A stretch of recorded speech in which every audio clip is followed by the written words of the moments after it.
Hello. Hello. What are we doing? Well, we're not doing Mummy Dearest, which is what I said we What? were doing last time. Why not, Ben? Well, it's kind of a heavy going film in places, and I just wanted something a bit light this week. Okay. So what have we gone with that's really light for anyone who hasn't watched or read the title? Toy Story Oh, it by doesn't get much lighter than that, does it? Pixar. Yes, this is quite the comfort film. This taps into my baby brain. Uh, Because you are just a little tiny baby boy. yes, this was a big thing when I was a kid. I had a Yeah, Buzz because it came Lightyear. out Yeah, the year after we were born. yeah, and yes, it just sort of it taps into that little baby part of my brain, as I say, and it just I struggle to be analytical or critical of this film because it works for me on purely sentimental and nostalgic notes on a sort of more primal basis. I can't really criticize it. It just the colors work for me. It just fucking works. What are your opening statements? Okay. Go on, say horrible Did things you ever about have Toy any of these Story. toys? Yeah, I had a Buzz Lightyear. Oh, I may have had obviously, a yeah. I may have had a Woody. Behave. My sister had a Jessie. I think we had a Mr. Potato Okay. Head. I had a Buzz Lightyear. Did you? At some point, I had a Buzz Lightyear. I had an Etch a Sketch, Yeah, but I don't think I had any of the others. yeah. Oh, and a remote control car, but not like that one. Just No, others. I But had a that doesn't pig. really, I had a piggy bank, and I probably had a troll doll somewhere. I don't think you can count those. Oh wow. So, shall we do this? Well, what's your opening state? Did you like the film? Look, I've seen this film a lot. Yeah, It's an alright film, but I always preferred the second that's that's one. that's The fair. second one That's spoke to me more. that's fair. So yes, we open with a kid called Andy. He's playing with his toys. It is. And the gist of this setup is that the evil Mr. Potato Head, One Eyed Pete, I think it is robbing a bank in town, and Sheriff Woody shows up and stops him. And Oh no. we get our sort of introduction to all the toys. We got Mr. Potato Head and the piggy bank, Ham as they call him, The Woody and Slinky, who is the Slinky. attack dog with a built-in force field. Yes, and Rex, who's the dinosaur who eats force fields. Yes. It's worth noting this is all an example of a child's imagination. This is all Yeah, this part of the film is trying to demonstrate is that these are toys, but they are so much more than that because of how this child is playing with. yes, and he's drawn his little town thing um on the I think boxes. I feel like that's a point for the entire film in many ways because as you should all know by now because this came out in it's 20 years ago now, sorry, Yeah, 30 years ago now.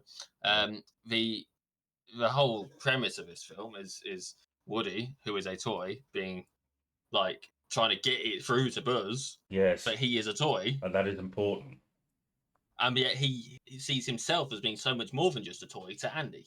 Yes, And it's that balance of yes, we are toys, but we are more than that. yes, we have We are value. we are this child's escape, this lifeline, this integral part of her life that they can't live without. Mm.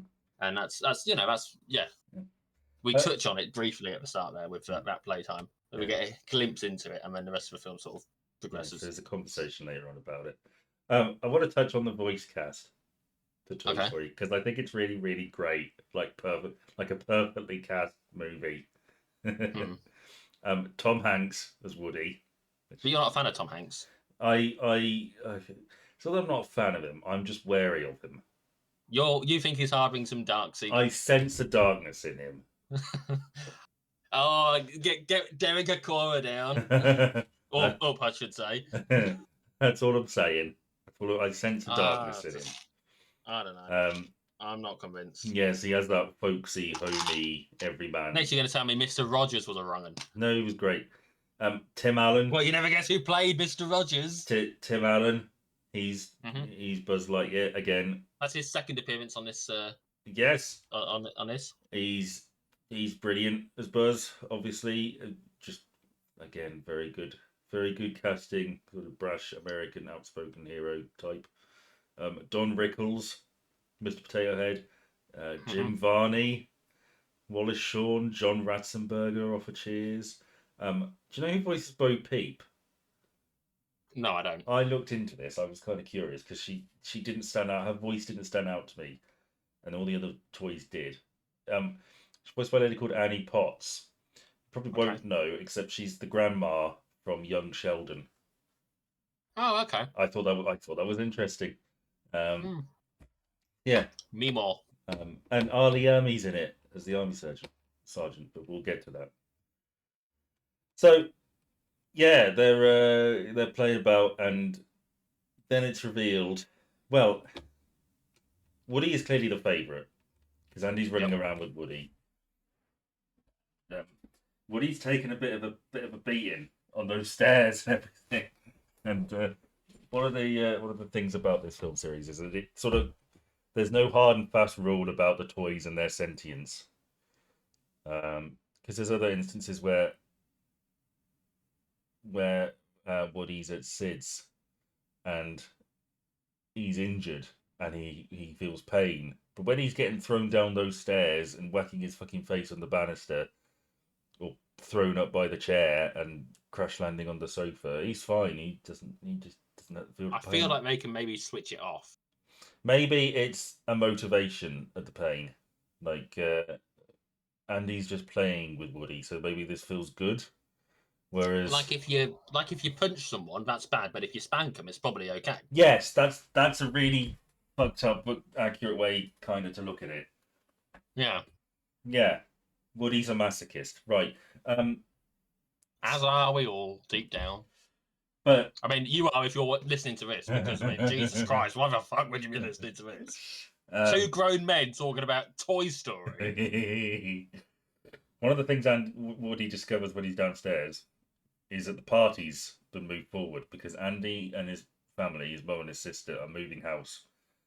Yep. This week. And I guess the original intention had been we'll have the party when we move in to the new house. Mhm. But it probably makes more sense to just do it now, get out of the way, and then focus on getting settled when you move, which makes a lot of sense. All the friends are in the area where That's- they are now, and it makes sense. Yes, it makes sense to move it. Yeah. So what are you going to do? You have missed one very key part of this film Go on. prior to this, and that's Randy Newman's music. Yes. Well, yeah. There is a lot we get here is "You Got a Friend in Me" song. Yeah. In the run up to this while they're playing. Yeah. And I think it's important to acknowledge the power of his music has in this. I don't think you can separate Toy Story and Randy Newman. To be honest with you, I don't. I think they are so hand in hand, and it may just be because he's so well known for having done it. I But agree. it's such a distinctive thing, isn't it? I agree to a large extent. I mean, I was thinking there's a scene later where Buzz is trying to fly down the stairs. Yeah. Where Randy Newman. Lyrically, I've always thought that's a bit clunky, but I always Yes. think of that though. I always think of the fact that it's a bit Yes. clunky, but it is Randy Newman and he's singing the fucking film. It is lyrically clunky. Like we are being told what is going on in Buzz's head at that moment. Yeah. When really the visuals speak for themselves. So Yeah. I have mixed feelings I'll be honest, on that. But I was thinking actually, whilst I was watching it, that quite possibly Randy Newman is playing the internal monologue. I do agree that they're impossible to separate. Like this is part of the Toy Story package. I'm torn as to whether that's a good thing or not. I know Randy Newman's got plenty of critics. I don't know. Is my answer. I don't know, but it's as I say, it's very difficult for me to look at this critically. But that's me trying. Well, you know. So when he goes upstairs, he's taken back upstairs and calls a meeting because it's a big deal. This party. Yeah. It's worth noting. Until this point, as far as we're concerned, they're all just toys. Yeah. And then, like when when Andy's left these kids alone, yes, it's revealed that actually the they're coast is alive. Oh my god, what the fuck? And they've got their own sort of culture. Society. Yeah. Yeah. Woody is clearly in charge because he's the favourite. He carries he's a lot bossing of people sway. about, and yeah, he's clearly very comfortable in that role. I do wonder how much of it is also potentially because of the physical capabilities that Woody has compared to some of the others. He is bigger Like, than when you consider, say, Etch-a-Sketch, who yes, hasn't got hands. yes, or the Yeah, Russian is this an ableist society? the Russian nesting dolls of eggs. They're Yeah, probably you know, too small to launch a coup. That's what you're saying. you know. Well, I just think potentially it is a practicality as well as a Yeah. popularity Yeah. contest. Well, yeah. I mean, Woody calls a meeting, and he wants to keep Yep. us on the down low because he doesn't want to stir a panic. Because it's a big Mhm. deal. Because Andy will be getting new toys, and the dynamics of the room will shift. People will fall out. It's like a fucking Tudor court. People will fall out of favor. May well end up, getting thrown out if Andy hasn't played for them for a while, and Mum wants to clean out. They're going to be first to go. So he opens with the whole, "We're moving in a week. Has everybody got a moving buddy?" Lots of people don't. Then he does a thank you for the plastic corrosion awareness meeting held by Spell and Speak or Speak and Spell. Yeah. And then he mentions, sort of as a footnote, Andy's party's been moved to today, and they all freak the fuck out. Yeah, and he makes the point that they go through this every Christmas and every Yes. birthday. It's not Always it's not, been it's a fine. routine thing, you Yeah. know.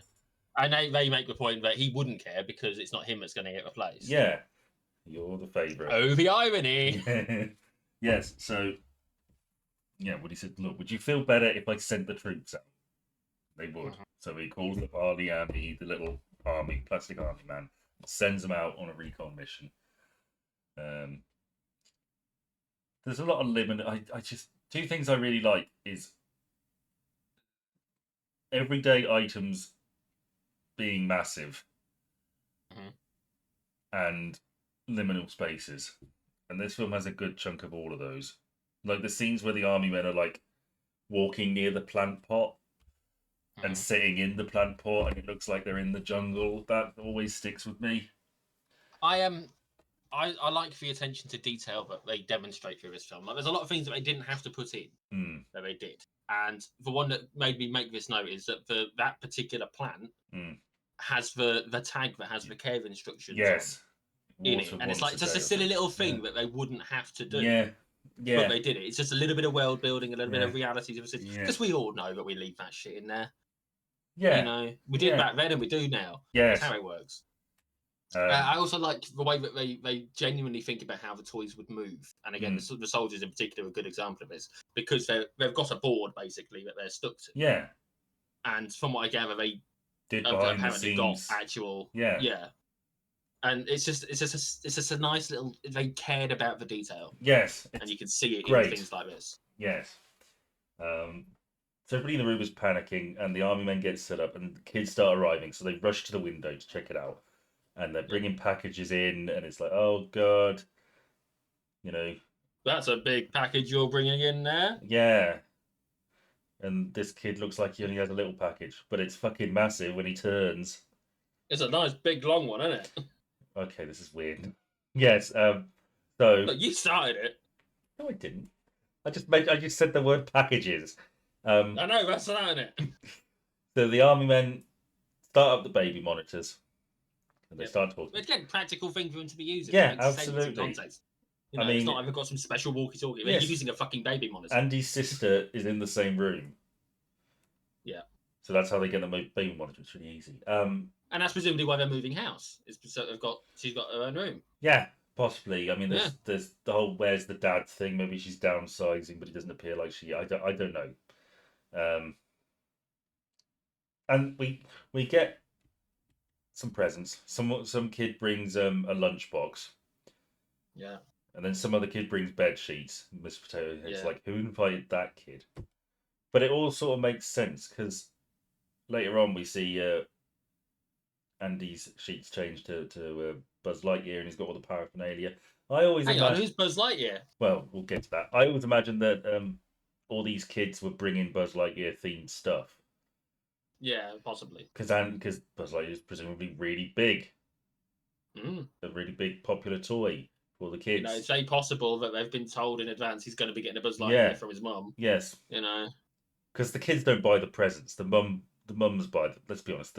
It's not the dads, it's the mums who buy the presents. It's the parents. Yes. So Andy's Although it was 90s, so yeah, fine, it's probably a month.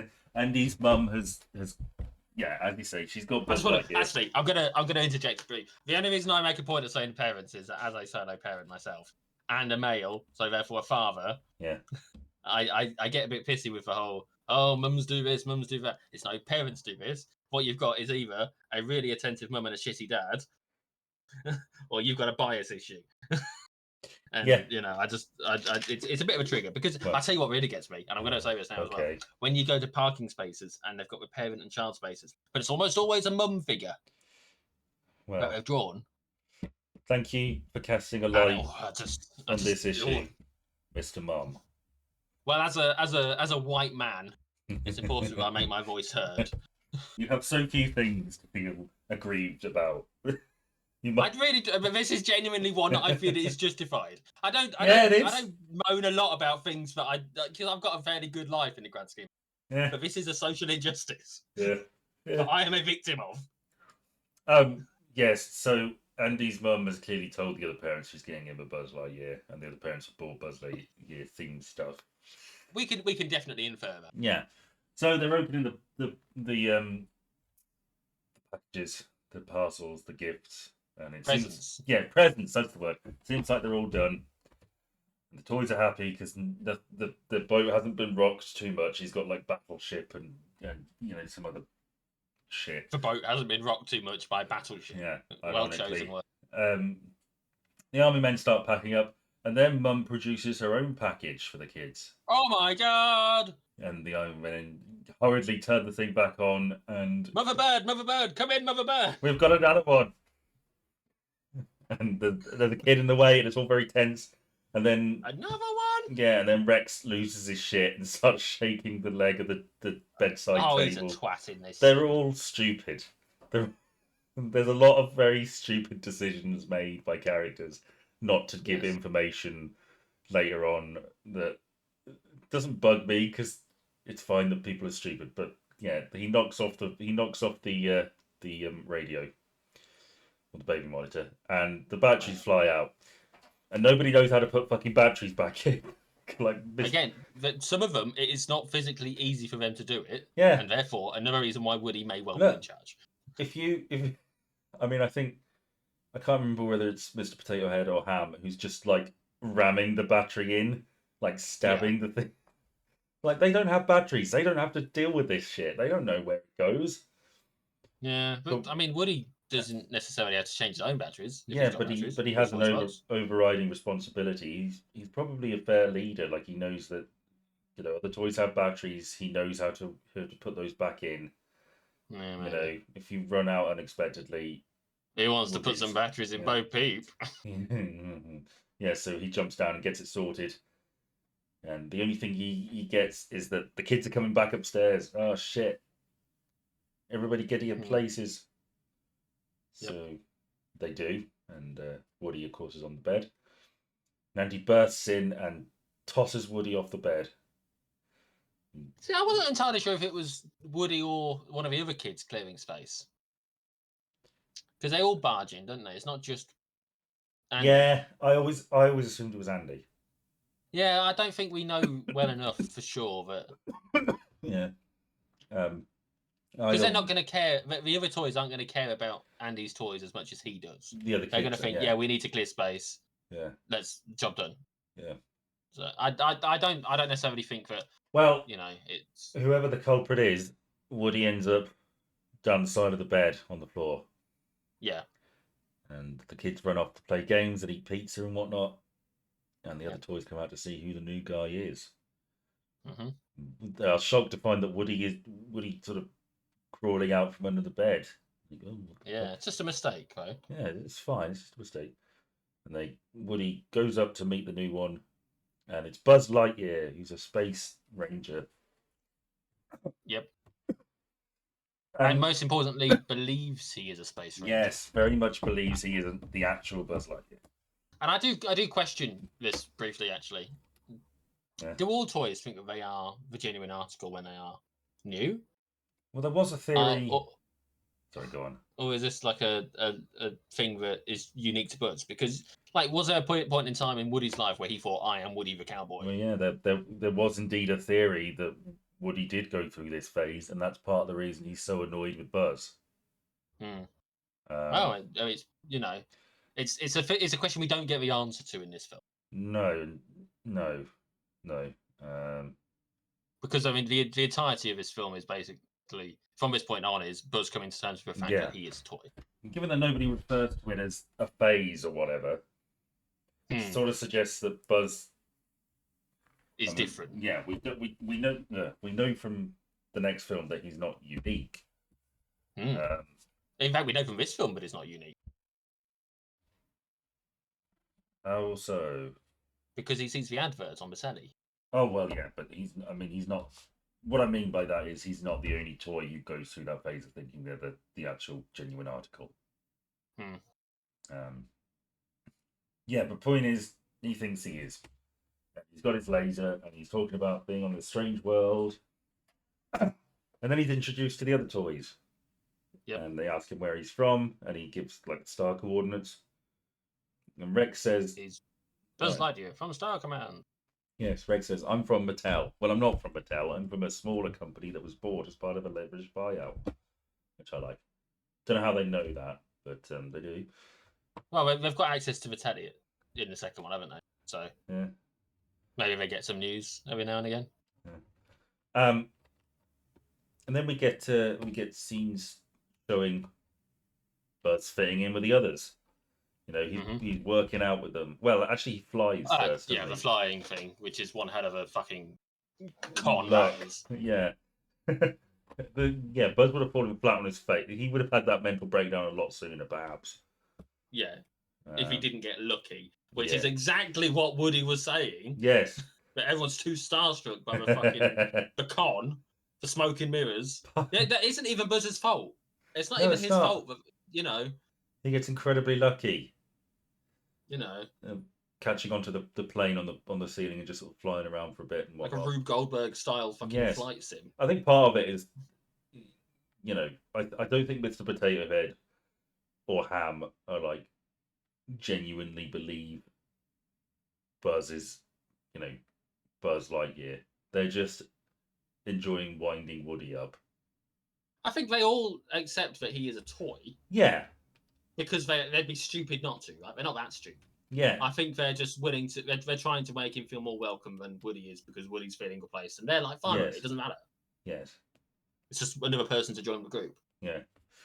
But yeah, we do then get scenes of him fitting in with people, and they're helping him. He's working out, and we get that bit with Mr. Potato Head, don't we? Trying to pick the stuff up, and his arms fall off. Yeah. Which amuses me. Teaches Rex how to roar. Yeah. He's fitting in well. They like him. Yeah.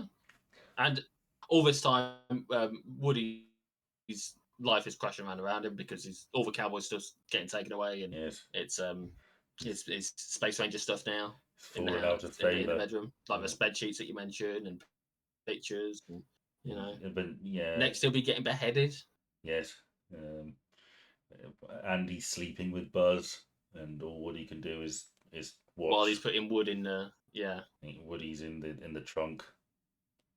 It's oh shit. And we get one of the lines that sticks with me just after that. Yeah. Yeah. What Look, is it? I'm Woody. Howdy. Yeah. Just for Shark wearing the hat. It's one of the lines that has stuck with me for since forever. It's just one of those lines that By this point, Woody has sort of, you know, snapped a good bit. So he's talking to Bo Peep, and Bo Peep's like, "Look, this is fine. It'll all blow over. Don't worry about it." And then, Andy still loves you. I think he will always have a special place for you. And then Mr. Potato Head walks by and says, "Yeah, the attic." And that's it.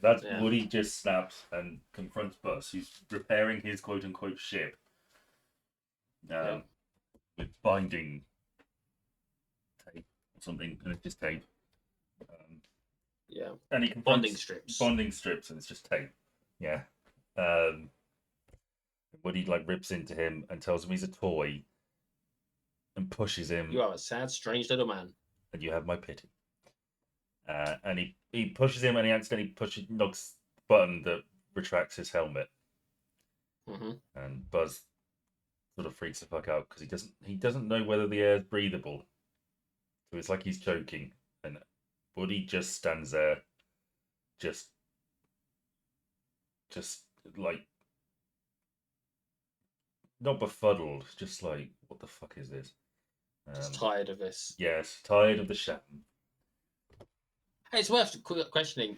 Does Buzz potentially think then, therefore, that all these other entities around him are alien species that can breathe the atmosphere? Yes. Because that's a fucking weird subculture. The fact that he's only got, with the exception of the sheep and the nesting dolls, we only see one of everything. Yeah. Like that's a weird. There's no breeding population. I don't know. But I think he's that deep in his own scam. He doesn't even realize. Yes. He's that deluded in himself. He doesn't quite grasp the delusion. Yes. Yeah. That's exactly it. And Buzz is obviously angry because he didn't know the air was breathable. Woody's still very jealous, and it only gets worse because Andy is going to Pizza Planet because all this. Hang on. We get an introduction to the neighbor. Oh yeah, that's right. Yes. For this, yes, because there's commotion next door, and it turns out Sid, who is a not very nice child, a problem child, is going to blow up. Is it a combat gym or something? Combat Carl. Combat Carl. Yeah, it's an Action Man, but it's not actually Action Man. Yeah. It'll probably be a real thing. It's like a GI Joe type thing. Yeah. So he's going to blow it up, and Buzz is like, "Oh, we need to do something," and we're like, "You can't." And then it gets blown up, and that's quite a dark moment, really. There was quite a few dark moments in this film when you consider that these are sentient creatures. Yeah, he just had it's kind of horrifying. The Combat Carl just has to sit there and take it. Yeah. Sort of like you at your last prostate exam.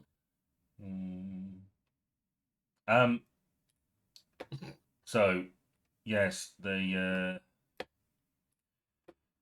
Andy's going to Pizza Planet. Yep. Because they're moving like the next day. I take issue with this, by the way. Yeah. I know it's a core part of the plot, but I find a massive flaw in the plot, and it is this. Okay. If you are tired of packing because you're moving, you are not going out for dinner. You're ordering in, and you're going to sit there and watch a film. That's what Mum says. And I think she's right.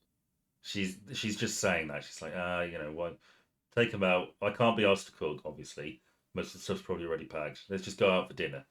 We know Pizza Planet delivers. Yeah. Because that's a core part of what comes up. I think it's flawed logic. That's the way she's selling it to the kid. What she really means is let's just go out to Pizza Planet. We're moving tomorrow. Let's get away from everything for a bit. You shouldn't believe women, Jordan. They're liars. I feel like as a grown man, I am capable of telling when, typically speaking, when someone is lying straight to my face. Okay. So generally speaking. Okay. What's that meant to mean? What I mean is, I think that maybe I don't necessarily think she's lying. I just think that isn't what would happen. Right? I don't think that's what would happen in that scenario. I don't think there's any actual person on the planet that would go. It's a thing that happens for plot's sake, and I'm fine with that. But that isn't what would happen. That's just what she said. She doesn't mean I'm exhausted. Let's get in the car, go out, spend a night surrounded by noisy fucking kids. She didn't mean that. It's a treat for Andy. No, it's a treat for her because she is tired. But if you're tired, you're not going out. She just says that. No. Because she doesn't have to sell anything to him. She hasn't promised him anything at this point. That's just the way she says it. No. See what happened? This is. I tell you what. Funnily enough, as far as I'm concerned, this is the least realistic part of the film. What she means is Andy is probably bored sick of having to pack. She's empathizing with him in that moment. Let's go out. He's finished packing near enough. He's a kid. He's like 3. How old is he? How old are children? 10, 6? He's not 3. How old is he? All those age ranges. He's probably like 8. Yeah. I'm gonna Google how old is Andy in Toy Story. Okay. How old is Andy in Toy Story 1? No, I pressed the wrong one there. In Toy Story 1. Apparently he's 6 in the first one. There you go. He's 6 in the first one. He's turning. Oh, hang on. He turns 7 Oh shit. at the end because of his birth. No, he did not. What do we call it? Because it's his 7th birthday that he's having the party for. Yes, but that's not the date of his 7th birthday. No, but he's 6, basically 7. He's 6 for the duration of the film. Yeah. Yeah, but he's basically. Basically. So they go to Pizza Planet. Motives aside. But Andy can only bring. I don't have an issue with a motive. I just don't think it's realistic. Andy can only bring one toy. And Which is a recipe for disaster, by the way. Letting a child take a toy to a public place. He's all right. All right. He's younger than I thought. It's even more dangerous. I'm sorry. I can't get my son to take his bag and make sure he brings it home. Let alone fucking. Genuinely, I went to a party last weekend. He took a bag with some books in it to keep him entertained because it was going to be boring for him, and he left the fucking bag there, which we only got back today.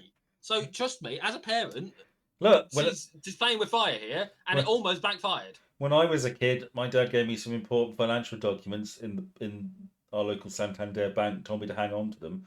I left them on a chair and forgot about them, and I had to go back and get them.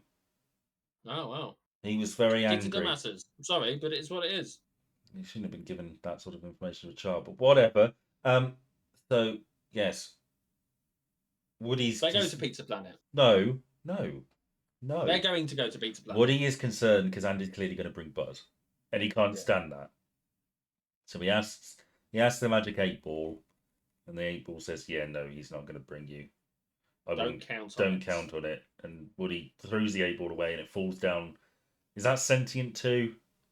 I don't know. I suspect it might be. I think by the rules of number 4, yes.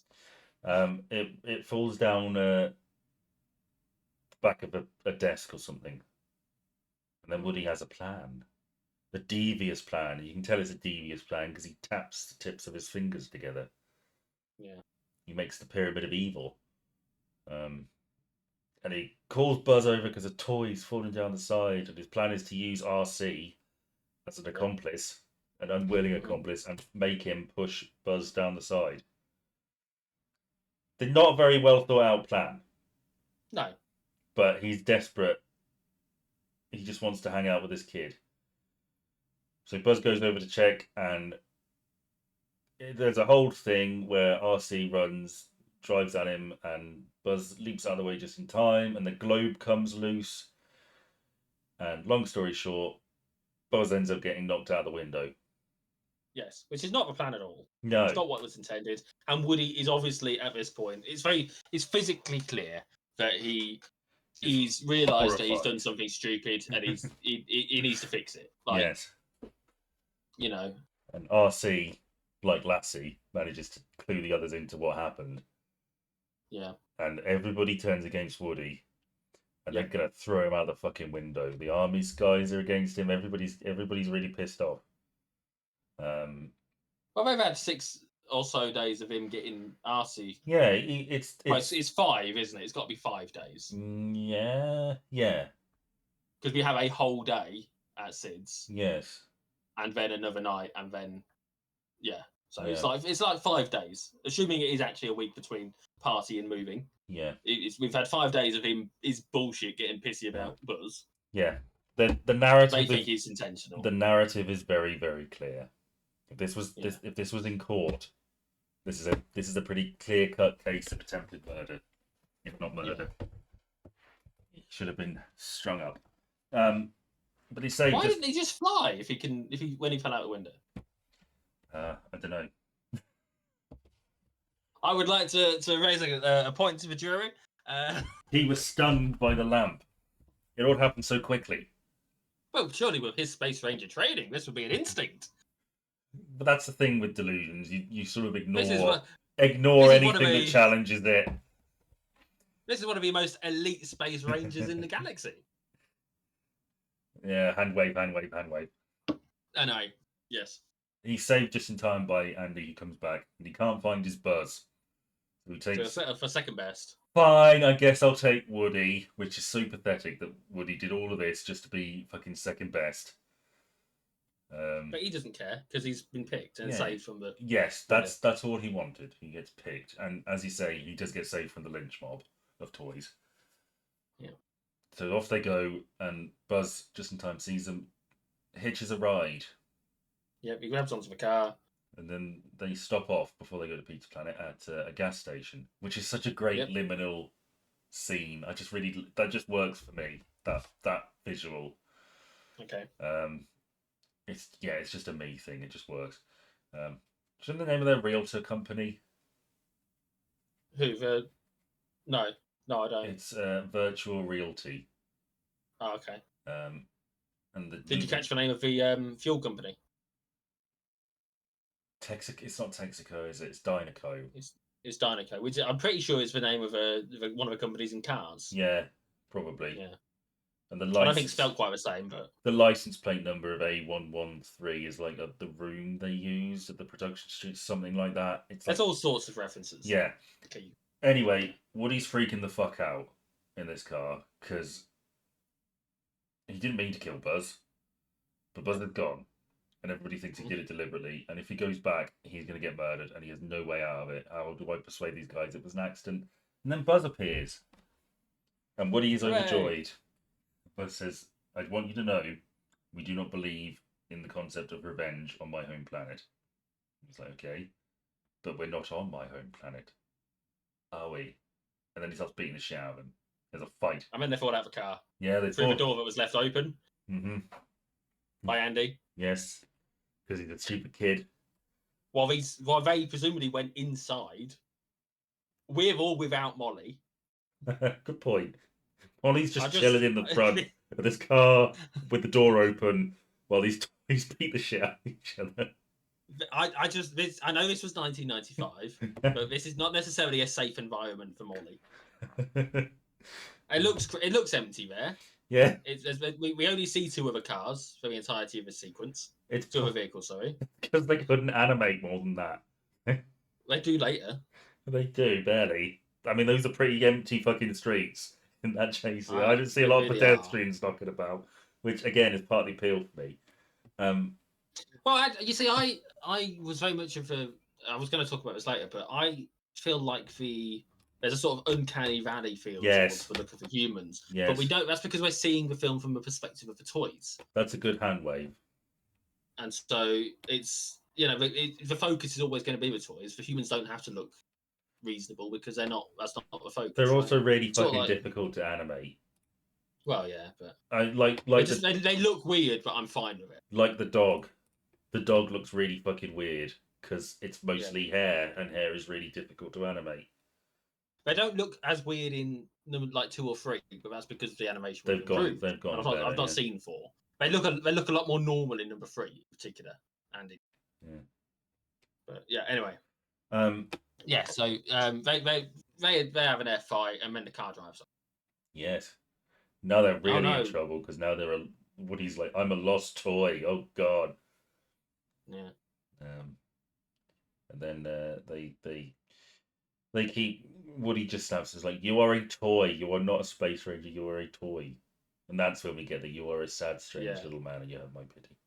And then we get Buzz Lightyear's backstory here. I can't remember what it all is, but the general gist is he's basically the R2-D2 of this universe at this point. It's A New Hope.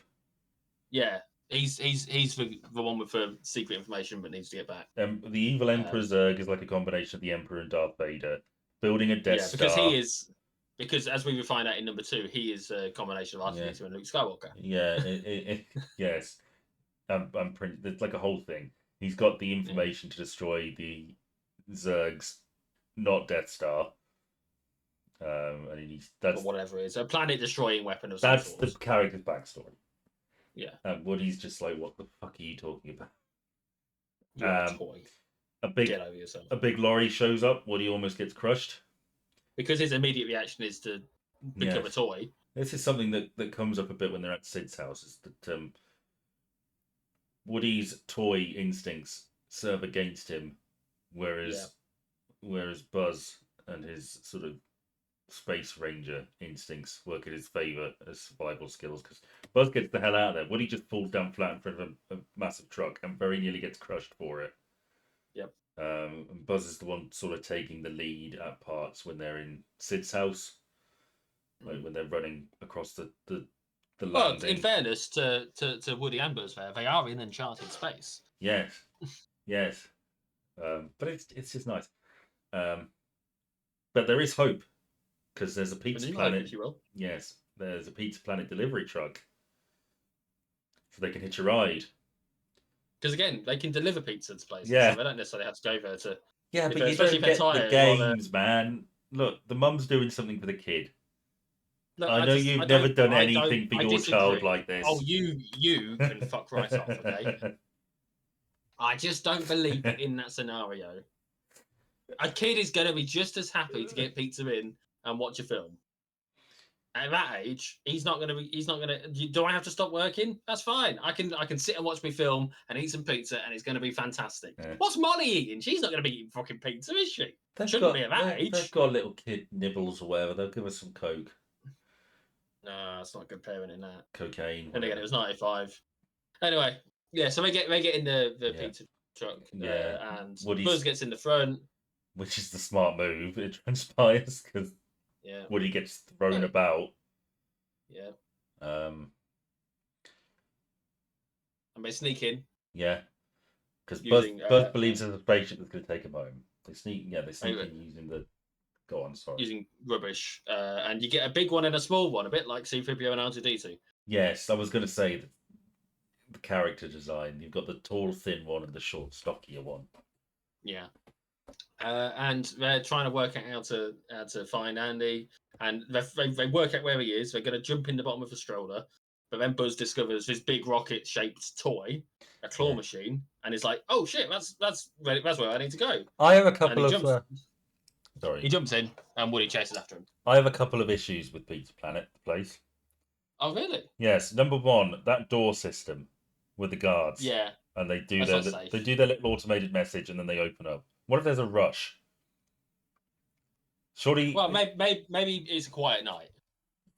Yeah, but that message, does it play out, or does it sort of restart if somebody else comes within the triggering area, the area of effect? Good question. I wonder where the food is. There's a little restaurant area, I guess, somewhere. All we really see of it is the arcade. Well, there is a drinks machine, which brings me to my second issue, with those aliens that drop the drink down. That's going to be really fucking messy. Yeah. That is going to get everywhere. I don't trust children to drink normally. You telling me they ain't setting that shit off for shits and giggles? And even if they don't, there's still going to be some spillage. Yeah, it's not a. But this was 95, man. This was a whole new. Nobody cared. This was the Clinton era. Nobody gave a shit. You know, as long as your president's not having sexual relations with his secretary, but can't. His intern. Do a washing. Yeah. I don't know what's the matter, right? Yeah. Was it pre-Lewinsky? I don't know. It was 95. I don't know. It came out in 95. It would have been being made in the years before. The Lewinsky scandal was 98. Well, then, it was before. Although their relationship began in 1995. So who knows? Probably. While Andy is at Pizza Planet, Bill Clinton might be getting blown off. Yes. Wonder if is this the only time in history a discussion about Toy Story has turned to the Lewinsky scandal? I don't know. Doubtful. So yes, they're in the machine with all these aliens who worship the claw. It's one of those claw grabby things. Isn't it? Yes. And there's a whole religious movement thing based around it. Who should turn up but Sid, who breaks who breaks the sort of whack-a-mole space alien thing, which is clearly a reference to Alien. And gets himself a little green space alien, and then notices Buzz Lightyear. And despite Woody's attempts to save him and go out the back, he fails because the aliens view this as blasphemy, And the You know, he's been claws. chosen by the claw. Yes, the claw's word must be It's obeyed. just not your place to. Yes. And Sid gets Buzz and Woody. I just want to say here, this is the second best thing that could have happened to them. I mean, they do end up right next door to where they want to go. And that's why. If they, Which is how my else were thought. they going to get back if it wasn't It's like, either with Andy yeah, or with Sid? it's like, okay, this is really bad, but the house is right there. Like, Yeah, you know, too it's far real fucking off. close. You know, You're basically home. this could have got a lot worse. Like I say, second best outcome. But it's still terrifying because Sid is regarded as a fucking monster. Even though, Oh yeah, I'd argue he's just, there's a different side to Sid. I think he's just a kid fucking about with toys that he doesn't know they're real until the end. And this is a kid who has got access to things that he used to not have access to. yeah, he's buying has like warped his explosives. We see later on that he has got a book that is called the Improvised Interrogation Handbook. Yeah, this kid's on like the fucking dark web. He's probably got like the Turner would do this, Diaries and fucking, you know, the Anarchist's Cookbook in a And drawer if somewhere. your carpet, if you're living in a home that's got the carpet from the Shining Hotel, Yes. the Outlook Hotel, then there's something spooky going on there. I'm sorry, But he's kind of creative, like all the shit he's done with his toys. You know, there's some degree of creativity there. There's something to Sid that could be nurtured. I think he's not just some asshole, although he is a bit of an asshole. You do wonder what the family makeup is there, because there's no direct mention to a dad. But I'm not convinced of the person sleeping in the armchair while the telly's on. My assumption was that was the father. Yeah, I mean, I'd always thought going into this that they were both people who's like Andy and Sid were people who we don't really know about their fathers from, but I'm inclined to think that it is the dad in the armchair. Yeah, the dad's just sort of conked out in front of the TV, probably drunk. You know, that's speculation. So you do have to question what the dynamic at the home is. Yes, we are both Sid apologists. Sister seems normal. Huh? Yeah, she's fine. His sister seems normal enough. So something's happened with Sid. Yeah, maybe he's been molested. So the little alien. You have to make it disgusting and dark, don't you? You can't just accept that maybe, you know. The little alien gets fed to the dog. I feel so bad for that alien because he's like, we're about to achieve nirvana, and then he gets attacked by the fucking dog. Yes, he's got this whole. Clearly, I want to know what this religion is because they clearly have ideas of what happens once the claw gets you. There's some sort of portal, and then you go through to nirvana. And it's like, no, this is the brutal reality of things. And you get torn to pieces. Although I think we see him later. We do. So up they go to the room. Sid operates on his sister's toy, rips her head off, replaces it with that of a pterodactyl, and then runs off because she's going to tell Mom. Whatever she says, it's not true. Yeah, I've said that. I said that as a kid with my sister. It's like, she's lying, don't listen to her. It's fine. See, I didn't, but my sisters were quite a bit younger. Yeah. Quite a big age gap. Yeah. And then all the other toys come out, and they're all fucked up. There's like a baby's head on a crab thing and whatnot, and there's a hooker. Yeah. Long lady legs with a sort of fishing rod type thing, and a duck head on a big bouncy body thing. We don't need a rundown of all the toys. No, they get these toys, and it's like, oh shit, they're cannibals. Fuck, they're in hell. What happens then? I can't remember. They try and make a break for it, but they can't. They end up spending the night trying to take cover inside the bag that they were brought in. And the next day, Sid is playing with them, quote unquote. Yes, he's interrogating. Yes, he's interrogating Woody with a magnifying glass, burning him.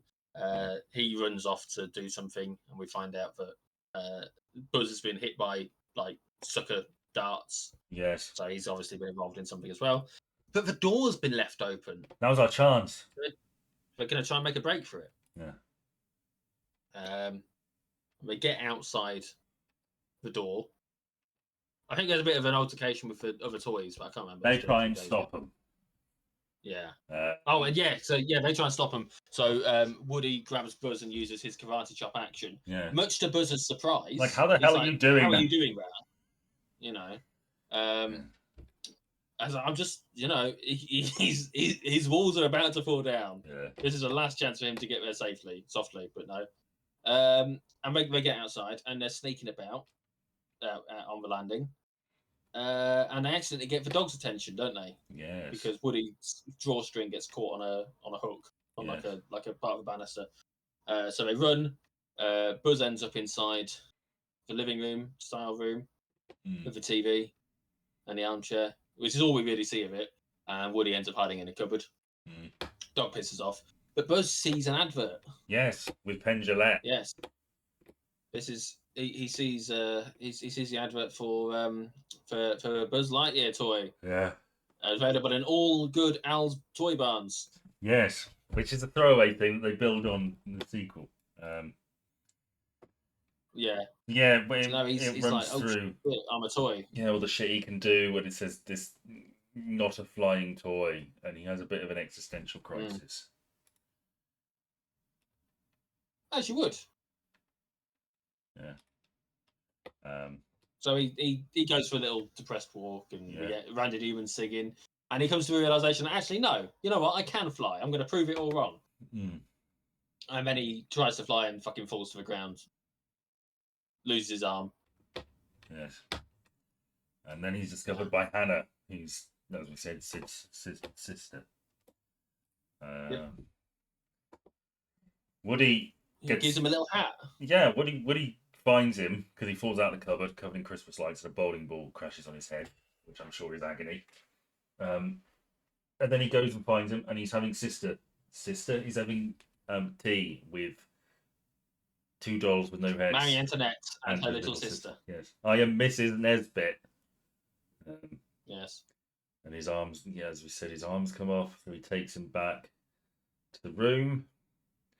He's still having a mental breakdown, and the toys see him from across the street.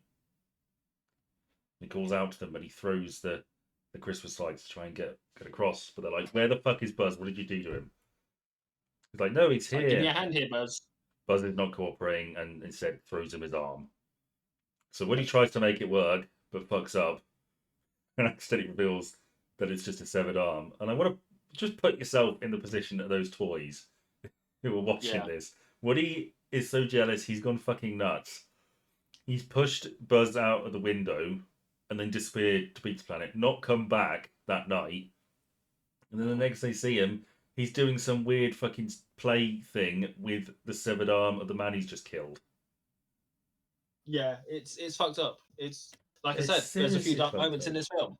Seriously fucked up. And then the other Sid's toys come out and grab Buzz, and they grab the arm from Woody, and Woody's trying to save him, and they fix him.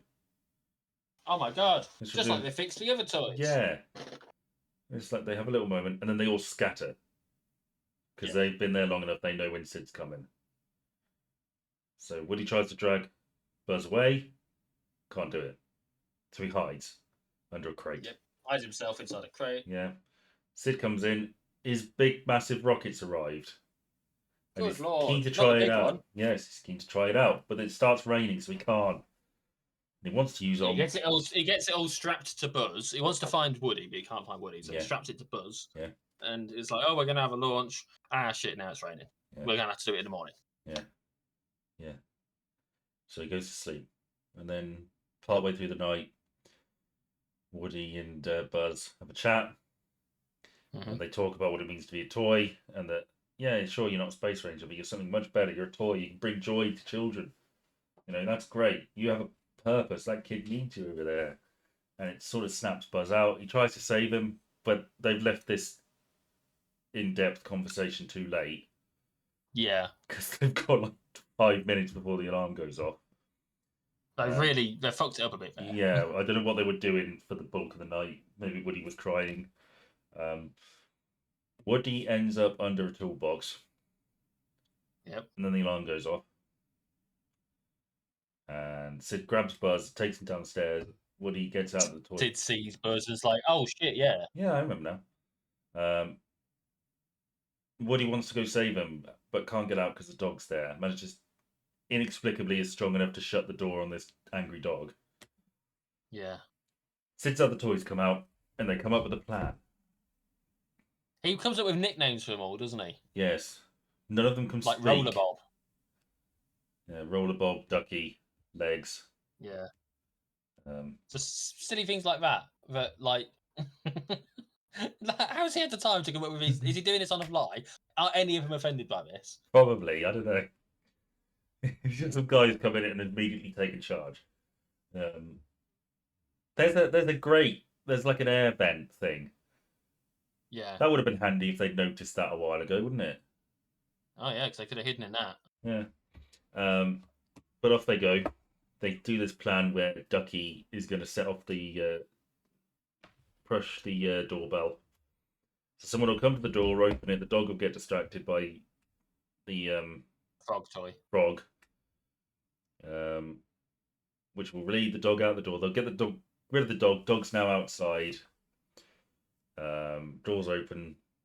Ducky grabs Froggy, gets out of there, and the others go outside, where Sid's about to blow up Buzz.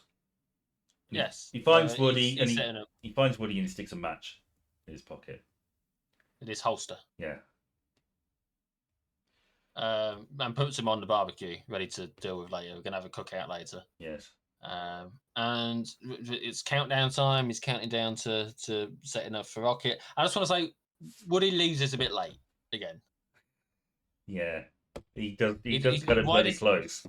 Why does he wait until 1 and the match is against Rocket before he starts talking? Like this is not timing is an issue in this. Wouldn't it have been funny if Woody had alerted Sid just after Sid had lit the rocket, and everything goes to shit, and now Woody and Buzz are freaking the fuck out and drop the facade, and Sid has to watch as this clearly living thing gets fired up and explodes. Well, I mean, possibly. That would fucking traumatize a man, wouldn't it? Well, I mean, he's not like what's going to happen anyway. Yeah. So Woody, He go on. yeah, Woody starts talking, like, Yeah. and Sid thinks he's broken. Yeah. So he goes over and investigates him, and it turns out actually, oh my god, all the toys are alive.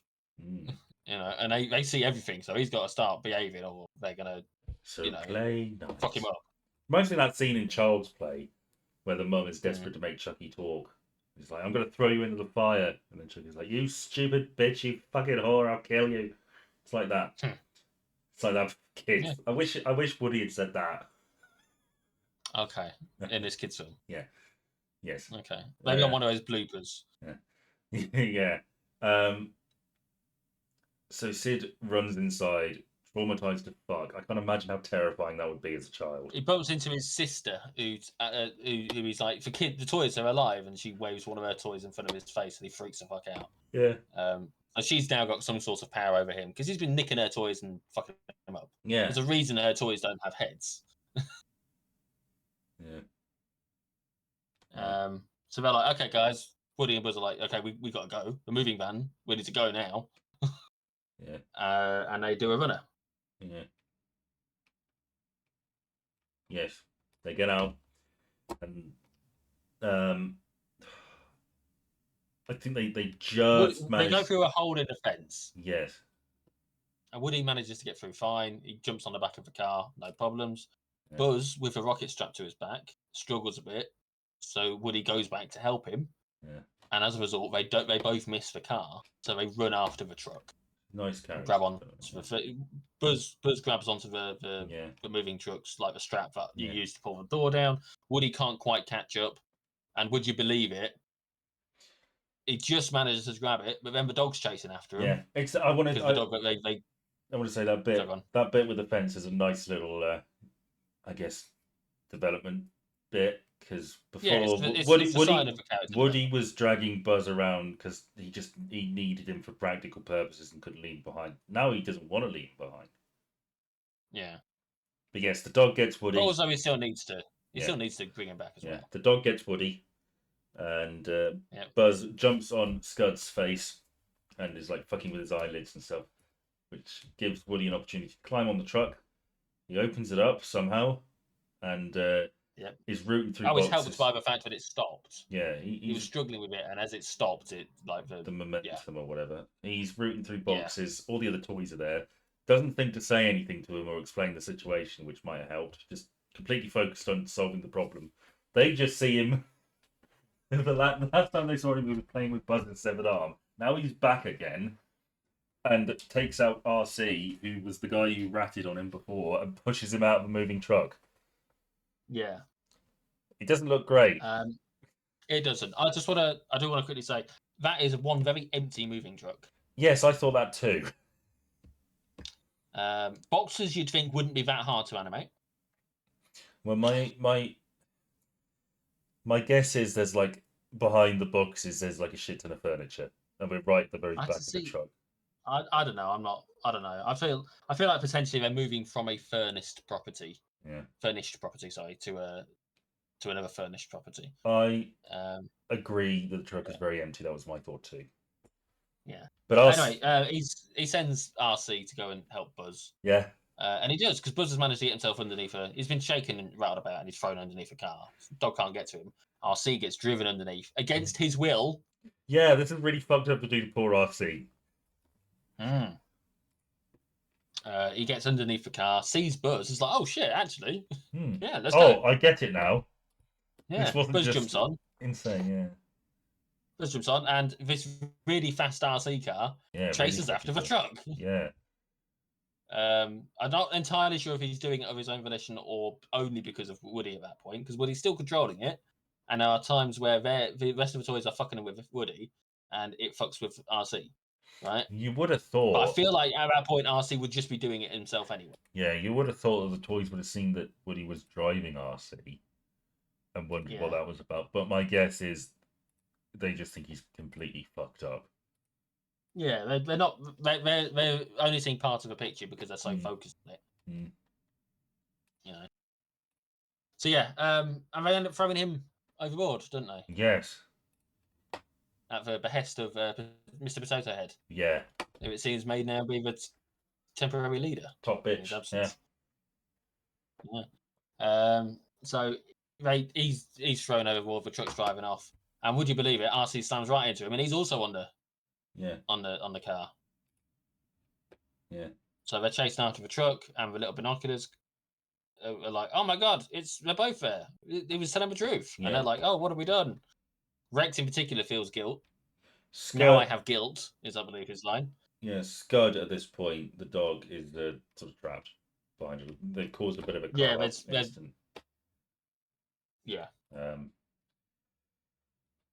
then Slinky's trying to help him, put him on board. Put the ramp down. But the batteries are going. Oh no, not the batteries. So they slow down and it's too late. They have to let go of Slinky and it's like, oh shit. How do we get on the truck? Wait a minute, we've got a rocket. That'll help. And I've got a match. And Woody lights a match and then a car drives past and blows it out, which is great. Because that's like, oh, my expectations have been subverted. You have set this up. And it's pointless. Which is it's good. I like it. Okay. There's another bit of foreshadowing because he uses the light from Buzz's helmet, which is sort of the same thing that Sid did to him with the magnifying glass, and he uses that to light the fuse, and off they go. Yep, they do. And they grab it on. They grab onto RC, and they're fucking rocketing through. They fly past a lot of cars. Yeah. That weren't there before. Yeah. We mentioned we get a brief moment, and it's while he was hanging on to Slinky, and I meant to mention it, where we cut away to the car, the inside of the car, and we can see Molly watching in the mirror as Hakuna Matata plays. Yeah. And that was what made me look into when the songs came out. Remind me of your conclusion on that. Hakuna Matata was released on the Lion King soundtrack the same day I was born. Yes. Which was the year before this film came out. Right. I mean, the Lion King film came out in '94. So right. It's Because I always had it in my head that Toy Story was 94 for some reason. I don't know why. But yeah, no, the Hakuna Matata, because of that song playing, I was like, okay, what's the timeline here? And that's how I found out that it came out the same day I was born. I share a birth date with the Lion King soundtrack. So they throw, they drop off RC in the truck. Hits Mr. Potato Head, who's just been put back together again. Yeah. And then what do you have, Buzz? What are you doing? We missed the truck. You missed the truck. We're not aiming for the truck. It's like, oh shit, rockets explode. And Not today.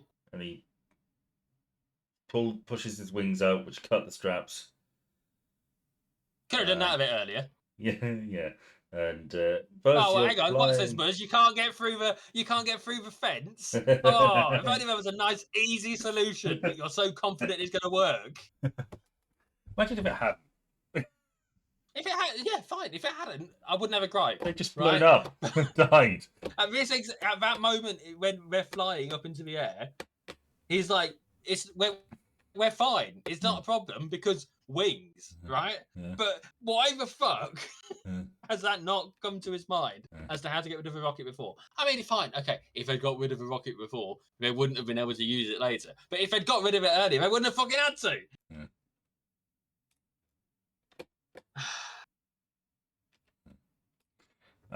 So anyway. Yes, so... I mean, they fly, don't they? They fly down to the car. This isn't flying, it's falling with style. So character development, character arc completed. They land in the car, in the box, and he's like, oh, there they are. They weren't here before. And Mum's like, yeah, sure.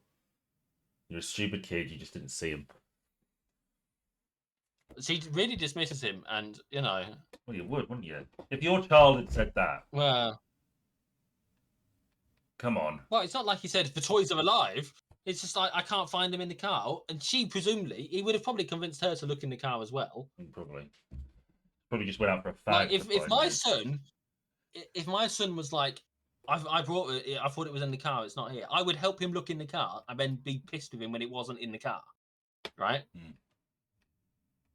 But I'd still fucking look. I'm just saying. She's not a great mum in this circumstance. She might have a lot going on. Rude. And that's, fair enough. But, what rude? She's a what part of that was rude? She is a single mother, you son of a bitch. I said she might have a lot going on. But still, she doesn't present herself great in this. Well, and as a solo parent, I feel justified in saying it. Well... It's not like I'm a dad that's got the mum hanging around involved and all that, that's fucking saying this. Oh, she's a shit mum. Single mother, can't do it. I am effectively a single father. I feel qualified to comment. Are you? I feel qualified to comment. You're not co-parenting? I mean, it's not... We don't know what the arrangement she's got is. Well, whatever. Look, so they're in the car. Happy ending. I think we cut to Christmas that year. Moved into the new house, everything's settled, and we're going through the same old present thing we went through before. Molly gets a Mrs. Potato Head, so Mr. Potato Head's got to get some. He's got to shave. They're going to be fucking, or something. I don't know, whatever toys do. Rex has gone from at the beginning of the movie being fearful of another dinosaur and being replaced to, I can get a herbivore, yeah. He could play the dominant predator, which is a grown-up line. Really. Locker room chat, yeah.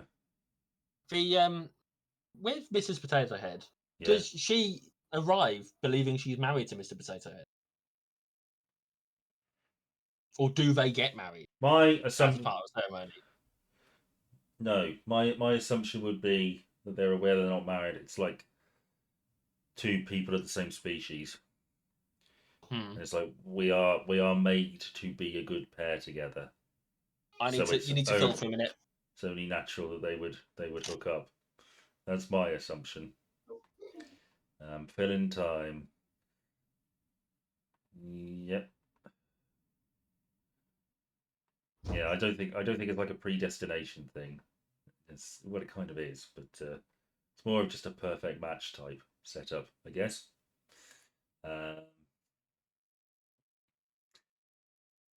Where the bloody hell has he gone? Oh, I don't know. Well, yes, and Woody and Buzz. I might as well finish this off myself. Woody and Buzz are best friends now, and they're talking about Woody. Woody makes Buzz is very nervous because this is his first big present situation, and he doesn't want to get replaced. And Woody is chill with it, and you know checks in and sees whether he's nervous, and Buzz brushes him off. And Buzz is like, "No, I'm not nervous. Are you nervous?" Woody says, what could we possibly get that would be worse than you?" And it's revealed that Andy gets a puppy, a little puppy dog, which sort of after all they've been through with Scud is not music to their ears. So yeah, that's Toy Story, which I fucking love this. Right, I'm dreadfully sorry about that. Fine, I finished it. My son's mother has collected him from something today, and dropped him off back home with me because he lives with me as his primary parent. Hence, I'm effectively a solo parent, but it's not quite, but it's complicated. Yeah, I just finished the movie. They got a dog. Yeah, they got a dog. Oh no, not a dog! Oh, So they share that look, don't they? Yeah, I love Toy Story. Yeah, I stand by what I said right at the start. Yeah. I only made a page of notes for this. I normally make like a page and a half, 2 pages for films, but it's a shorter film. It's only like an hour 20. I feel like and the second. I preferred the second one. The second one is better, I think. I think Just so. in I think there's terms of- more to it. Yes, There? in terms of message, there's more to it. The first one would always have a special place in my heart, just because it got me at the right age, man. It got me at the right age, and all those visual stuff. Yeah. That's why I like liminal spaces. That's why I like scenes of normal things, normal household objects, see from a bigger, blown up to a bigger perspective or whatever. You know what I mean? Yeah, Like the army men walking around. But yes, I really like it, and I'm glad I watched it again. So yes, we've spent almost a runtime of a film talking about it. yeah. What does that tell you? You could have reenacted. But it. we waffled on. Yeah. Yeah, but I'm not singing the Randy Newman bits. You've got a friend in me, Jordan. Oh yeah, fucking wish I didn't some days. Shall we work out what next week's film is? If you want, do I have to pick a number? You have to pick a number between 1 and 10. 6. You're gonna hate it. 3. I want 3. Go on. What's... I'm going to give you a. Okay. I fucking. Are you sticking? Going with number 6? Or are you picking number 3? 3. I know which number you want. What's the number I want, Jordan? Well, you see, that's this isn't a fun game. I'm just picking a number. There's nothing. It's completely random. I need more to go on. Well, I mean, the later you get, the less comedy they are. But that's not necessarily to say that number 10 isn't a comedy. 9. That's not to say necessarily that number 9 isn't a comedy either. I'm just saying there's more. They start off more comedy and they become less comedy a little bit, somewhere around the middle. But do you have anything else I can work off, like a year or something? Oh, it's too many of it. There's 10 fucking films here, Ben. I've not got the years for all right, let's just go. You said number 6. We're going number 6. Yeah. Because I'm taking your first answer. Fair. This is an early 2000s film. Okay. In some ways, it is a musical. Okay. Featuring some puppets. Okay. And it's very there's a lot of cameos, but none of them are cameos by the actual people. Okay. And there's a strong preference towards Matt Damon. Oh, it's Team America. It's Team America, yeah. Okay, we'll watch Team America. I'm not. I don't. Why do you think I was gonna hate Team America? Because it's a comedy again. You're fucking getting shitty with me because it's comedies. Yeah, but that's because you all you ever watch seems to be comedies, and that's fine. But I kind of again on this list, list, I've had a broad span of genres and types of movies. Yeah. And you know what? I'm picking films I fucking want, and I Okay. gave you an opportunity, whether you liked it or not. But the method of choosing, I gave you an opportunity to end up with some films that were not comedies. because I would outright say that that's not a comedy, that's not a comedy, and that's not a comedy. Those two are questionable because they're animated films. Okay, well, So I would say realistically, half of this list would not have been straight comedies. okay, well, we'll So watch Team America, World Police Team America, I'm next looking time. forward to it. I've not seen it in ages. Okay, well, bye then. Yes. So join us for that. Bye. Love you. Bye.